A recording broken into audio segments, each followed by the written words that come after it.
Hey, what's up guys, Tish over here, kind of video today. So I was thinking of making a video showing two popular decks going head to head. I decided on Traptrix and Artifacts against Geargia since they both proved their worth at the most recent YCS Philadelphia. We're both claiming a multitude of spots in the top 32. Instead of showing an instance of a game between the two decks, as in like going on DN or DevPro and just showing the two playing against each other one time and going, oh look at this deck, it won, so therefore it's better.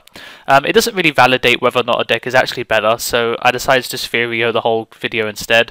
Hopefully it will give more of an insight into which deck is kind of better, but ultimately kind of giving points to each side so that we can actually make a decent conclusion. Anyway, now there's some similarities between the two decks and some big differences. If you were to categorize their playstyles, then you could say that they're both pretty control decks. You know, obviously something like Mermail's not being control deck is a bit more aggro, but obviously Geargias are the definition of control, with a hint of OTK if you can get it to work, you know.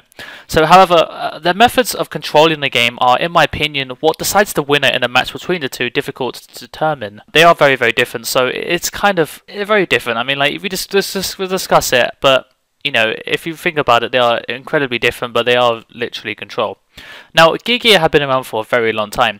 It boasts a fantastic grind game with a solid monster lineup and a very customizable trap lineup. It essentially lets the deck cater its game 1 to whatever deck you would most likely see at an event.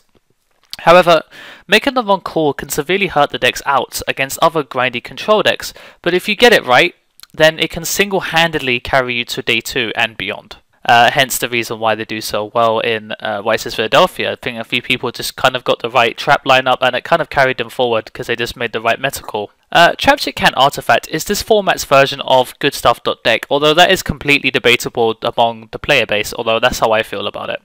This is literally just a whole bunch of really good standalone cards mashed together, even though they don't really synergize. I mean, does Traptrix really mash at all with Artifacts? Not particularly. The deck can easily control the back row with Mermelio, Molotac, Ice Hand and Sanctum, while simultaneously controlling the front row with rank 4 plays with Dionea into Mermelio or Firehand. Now, when facing each other, both decks have an advantage over the other that can be exerted at full force to try and win, just like you would going into a game, and you know your opponent's playing, so in game 2 you play slightly different. You might make a first turn setup a bit differently than you would if you're just playing some generic thing. For example, you would, if you're playing Evil Swarm and you're playing against Bujins, making an Ophion first turn is a good idea because you can get round Dark Hole, get round back row and so on, but ultimately it's not as good as going Master Key Beetle and something else, you know. So it depends on what you're thinking. Yeah, depends on what you're playing against. So during the early game, Geargia have the main advantage. This is completely debatable, but I feel it is. The problem with the hands, how they coped with face-down monsters with beefy defense. They can't do any more than sit there and wait for it to get run over, and that's kind of the main problem with those cards. I mean, in any other situation, you can just ram your hands into bigger monsters and clear the board, but when it comes to face down defense monsters, they just sit there and they can't do anything. So it's kind of a waste of a turn, and it lets Geargias get a lot more advantage. You know, if they go set 1 and then they go set 3, and then you summon a hand and you attack, which is kind of stupid to do anyway, but if you summon a hand like Firehand and you attack, and Geargia goes up, next turn they're going to flip it back down again because they know that you can't do anything.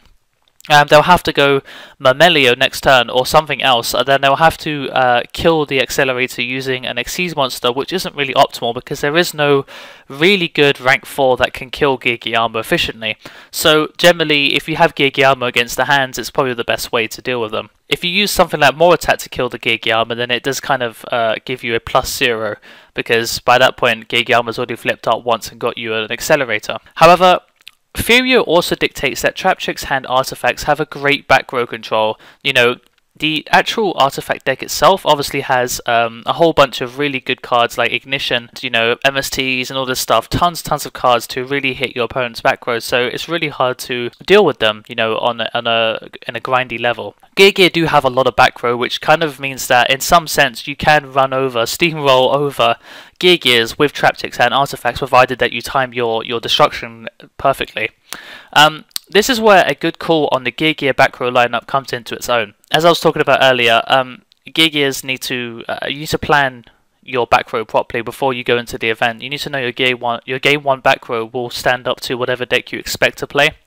If the Geargia player predicted a large amount of Traptrix hand artifacts, then playing Traptrix Trap Hole Nightmare would allow greater control of the board than Black Horn of Heaven, for example. That's not to say that the card is bad or anything, but in this particular matchup there's less chances to create an ugly game state for the Traptrix player, unless they've misread your back row for Nightmare, and make Durandal in the main phase 2, or something like that, in an attempt to dodge it, and then obviously Black Horn of Heaven comes up and destroys it. So they're like, ah, damn it, I should have read that a bit better. But apart from that, Nightmare lets you counter more attack or Mamelio summoned by a Dionaea, or any Xyz monster summoned by Dionaea. Now, when we go into mid to late game, depending on how early the game went, the deck which maintained more resources should take the game. Geargia's outs start to dwindle if the Traptrix player has had plenty of access to lots of back row destruction. If you do pick away at Geargia's back row, they're not very good at coming back from that unless they find a way to get some more draw power. But generally they use the back row they initially start off with and then they ride that all the way to the finish. However, Geargias do have more dedication to rank 4s. More specifically, Abyss Dweller. Now, Abyss Dweller, let's take a moment to talk about this guy. It is the hand's worst enemy. I mean, undoubtedly. I mean, obviously they can make it themselves, so when you're playing the mirror match, you know, you can go Abyss Dweller using your own hands. Obviously, a nice hand makes Abyss Dweller go up to 2200.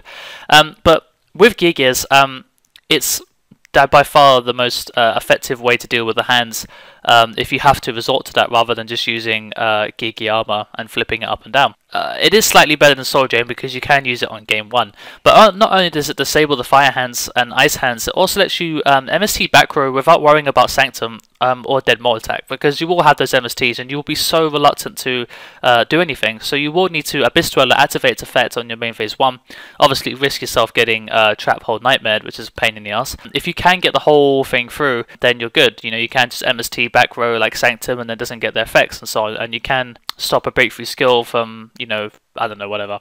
Because of the fact that more attack from the deck using Sanctum is like a very effective way to kill Abyss Dweller, generally you'd want to use Dweller, activate its effect because obviously it is a spell speed 2, and then now that you've nullified the board, well the graveyards, you can go and Exiton and then they can't activate any of their artifacts, which is really fantastic. In addition to mid-game shenanigans, breakthrough skill, as I mentioned in recent videos, really takes precedence over Fiendish Chain. Durandal can be a pain to deal with because it is literally like Eva Solagia, but better.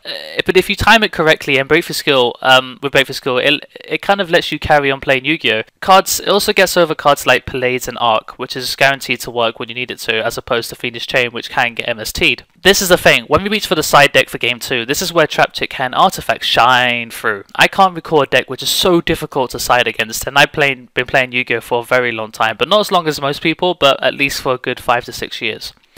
And that's the inherent issue with a good cards.deck. And I'm not just talking about this deck in particular, I'm just talking about all decks where you mash a whole bunch of really decent cards together, sort of like Fire Fist, stuff like that. You know, they generally have like 5 win conditions that they have access to on a regular basis, so no matter how many you account for when you're siding, chances are you're only going to be seeing the side cards for the wrong win condition.